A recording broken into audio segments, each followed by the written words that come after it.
First, let's start with the positives because there are not many. The only positive is the car is actually kind of competitive. It's not a shitbox, thank God.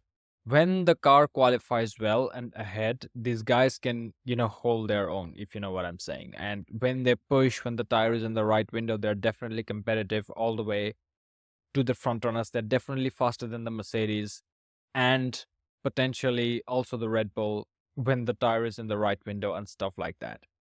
That's the only positive to take away from Ferrari's weekend out of China. And also, Lewis Hamilton won his first ever sprint race from pole position for Ferrari. And this is also Ferrari's first ever win.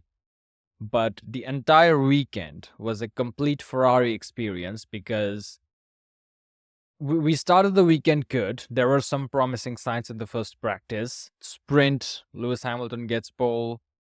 Then sprint race, he wins from pole positions. Oscar Piastri couldn't keep up with him. Max Verstappen couldn't keep up with him. Like the signs were great. The main race, both of these guys qualify, I think, in the third row, fifth and sixth, which is not ideal. But I guess if you have demonstrated the kind of pace that you have shown in the sprint race, we should be all right. And in the race, everything just falls apart.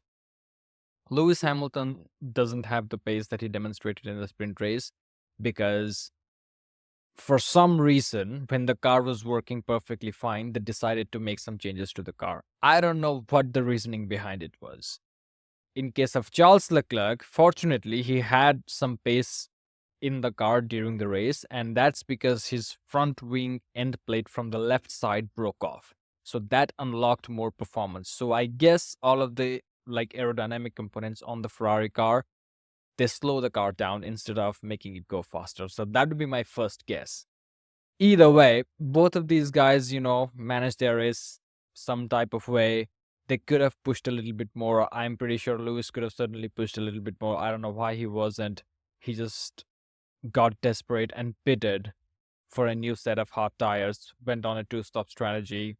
They were already losing time. I guess they had nothing to lose. And they basically finished in the same positions, but in the reverse order. Obviously, it's not a Ferrari weekend if something catastrophic doesn't happen, because in sprint race, the emotions were very high, right? Lewis gets his first sprint pole and then he wins the race there. Same for Ferrari, right? I just talked about it a couple of minutes ago. So something catastrophic had to happen. That's why both of the Ferrari got disqualified from the race for different reasons. Charles Leclerc's car was underweight and Lewis Hamilton, something got rubbed off. It's just, the thickness of something was not where it should be. So that's what happened. And I'm absolutely disappointed 2 races in, and I don't think 2025 is our year anymore.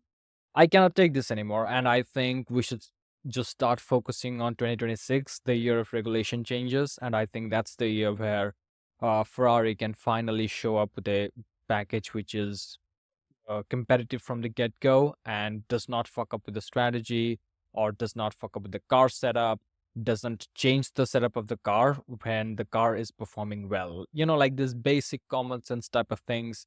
I think that'll happen from 2026. So 2026 is our year. It's official.